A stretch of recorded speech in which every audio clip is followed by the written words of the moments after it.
Hello guys, welcome back to my channel Maths Adda. तो हम अब करेंगे हमारे चैप्टर नंबर 1 रियल नंबर्स के एक्सरसाइज 1 के सम नंबर 2 की बात, जिसमें हमें बोला हुआ है कि find the LCM and the HCF of the following pairs of integer and verify that LCM and HCF is equal to product of two numbers. इन्होंने दो सिंपल सी एक बात को देखो, वैसे तो ये मैथमेटिकली प्रूव्ड है कि किसी भी नंबर का एलसीएम और एचसीएफ उन दो नंबर्स की जो मल्टीप्लाई है, जिनका हमने LCM and HCF find out किया है, वो दो नंबर्स और उनकी जो मल्टीप्लाई है वो किसके इक्वल होती है, जो भी हमारा एलसीएम एंड एचसीएफ होता है उसके इक्वल होती है। ठीक है, तो अब हम इसमें प्रूव करके दिखाएंगे, जिससे हमें पता लग जाएगा कि हाँ ये सच्ची में ऐसा होता है। तो हम इसको आगे से डायरेक्ट एक फॉर्मूले के तरीके से हम इस्तेमाल कर सकते हैं। ठीक है, तो हमारे पास दो नंबर्स गिवन है 26 एंड 91, जिसका हमें LCM and HCF find out करना है और उसके बाद ये प्रूव करना है कि इन दोनों नंबर्स का जो एचसीएफ और एलसीएम आएगा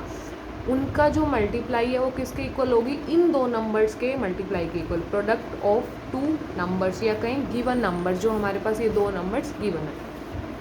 तो सबसे पहले 26 का हमें क्या है, फैक्टर्स फाइंड आउट करने पड़ेंगे।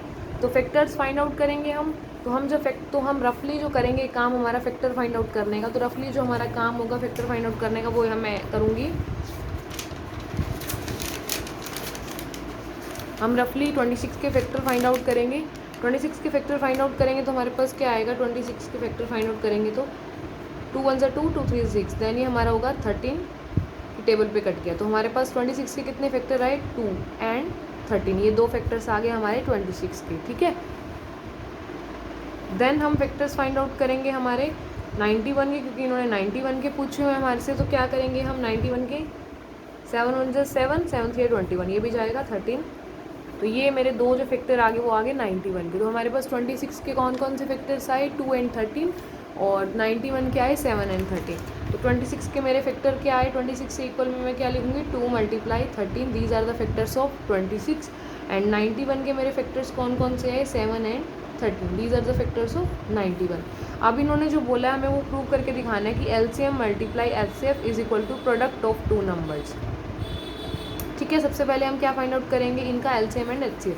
तो एचसीएफ क्या होता है हमारा, जो दोनों नंबर्स के बीच में हाईएस्ट कॉमन फैक्टर क्या आ रहा है हमारा, 13 हाईएस्ट कॉमन फैक्टर। मतलब अगर फॉर एग्जांपल दो कॉमन फैक्टर आ रहे हैं 2 एंड 6, तो 2 एंड 6 तो उनको जो मल्टीप्लाई करेंगे तो हमारा हाईएस्ट कॉमन फैक्टर क्या बनेगा, 12।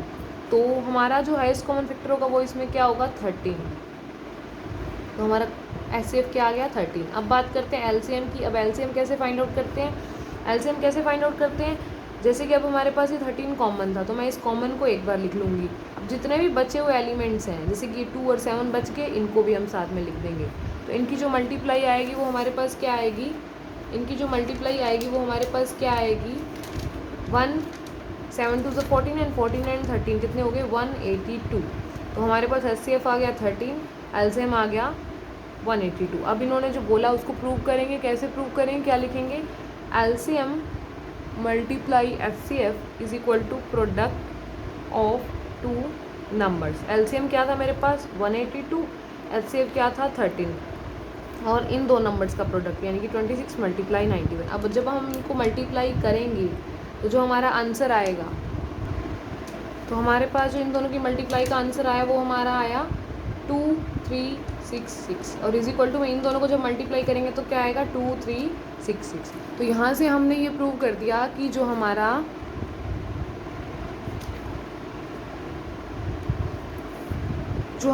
एलसीएम एंड एचसीएफ का जो मल्टीप्लिकेशन था वो किसके इक्वल है, जो दो नंबर्स का हमने LCM and HCF find out किया उन दोनों की मल्टीप्लाई के इक्वल। तो हम इसको आगे भी यूज़ करेंगे कि इसको हम डायरेक्टली कैसे यूज़ कर सकते हैं। एक बार हमने जैसे ये आइडेंटिफिकेशन कर दिया, नेक्स्ट हमारा आ गया, हमने फाइंड आउट करना है 5 10 एंड 92। तो वही सेम प्रोसीजर, 5 10 कि हम पहले फैक्टर्स फाइंड आउट करेंगे। अब फैक्टर आप डायरेक्टली खुद निकाल लेगा, मैं बता देती हूँ आपको इसके फैक्टर क्या आएंगे। 5 10 के फैक्टर आएंगे मेरे, आएंगे 2 मल्टीप्लाई 3 मल्टीप्लाई 5 मल्टीप्लाई 17, एंड 92 के जो मेरे फैक्टर आएंगे वो क्या आएंगे, 2 मल्टीप्लाई 2 मल्टीप्लाई 23, जिसमें हमारे पास जो एचसीएफ होगा, एचसीएफ मतलब दोनों में जो कॉमन है, देखो दोनों में कॉमन क्या आ रहा है मेरे पास, 2, और कुछ कॉमन आ रहा है 3 इधर है बट इधर नहीं है, 5 10 वाले में है बट 92 वाले में नहीं है, 17 भी नहीं है। तो हमारा जो एचसीएफ हुआ वो क्या हुआ, 2 एज इट इज़ एलसीएम में मैंने आपको बताया था कि जो चीज़ कॉमन आ रही है उसको तो वन टाइम लिखेंगे, बाकी मल्टीप्लाई में जो एज इट इज़ बाकी सारे बचे हैं वो सारे लिख लेंगे, जैसे कि 2 23 मल्टीप्लाई 3 मल्टीप्लाई 5 मल्टीप्लाई 17। तो इन सबको मल्टीप्लाई करने पे जो मेरा एलसीएम आएगा वो क्या आएगा 2 3 4 6 0, ये एलसीएम हुआ और एचसीएफ मेरा क्या हुआ 2। ठीक है, अब हमने क्या प्रूव करना है कि this multiply this is equal to this, यानी कि एलसीएम मल्टीप्लाई एचसीएफ किसके बराबर होगा 510 मल्टीप्लाई 92 के। तो क्या करेंगे 510 multiply 92 is equal to LCM क्या है 2 3 4 6 0 और एचसीएफ क्या है 2। इन दोनों की जो मल्टीप्लिकेशन आएगी वो इक्वल में आनी चाहिए, तो इनको इनकी मल्टीप्लाई करेंगे क्या आएगा, तो मेरा आंसर इसका आ रहा है 2 0 0 2 6 12 2 4 9 2 3 6 2 2 4, ये आ गया 4 6 9 2 0 एज इट इज इसका आंसर भी आएगा 4 6 9 2 0। तो यहाँ पे हमने ये प्रूव कर दिया। ठीक है,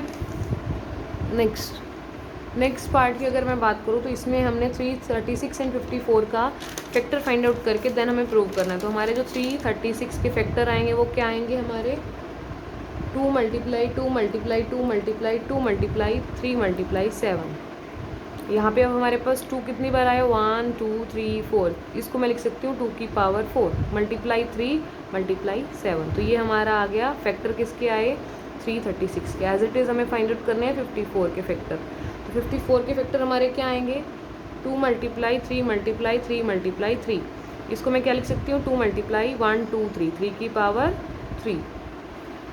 ठीक है, देन हमारे मतलब हमारा जो फैक्टर आया 54 का आया वो ये। अब हमें क्या लिखना है, हमें फाइंड आउट करना है एचसीएफ। एचसीएफ मतलब जो दोनों में हाईएस्ट कॉमन फैक्टर है। तो दोनों में जो हमारा हाईएस्ट कॉमन फैक्टर है वो क्या आएगा, देखो इसमें 2 की पावर 1 थी, इसमें 2 की पावर 4 थी, तो दोनों में से क्या कॉमन आ रहा है 2 की पावर 1 और 2 की पावर 4 में से अगर मैं कॉमन लूँ तो क्या आएगा मेरा 2।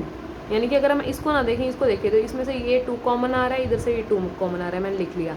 और कुछ कॉमन आ रहा है, इधर से देखिए 3 की पावर 1 थी, इधर 3 की पावर 3, यानी कि यहाँ पे एक बार 3 था और यहाँ पे 3 बार में से एक बार कॉमन आ गया, क्या आ गया 3, तो ये आ गया हमारा 6।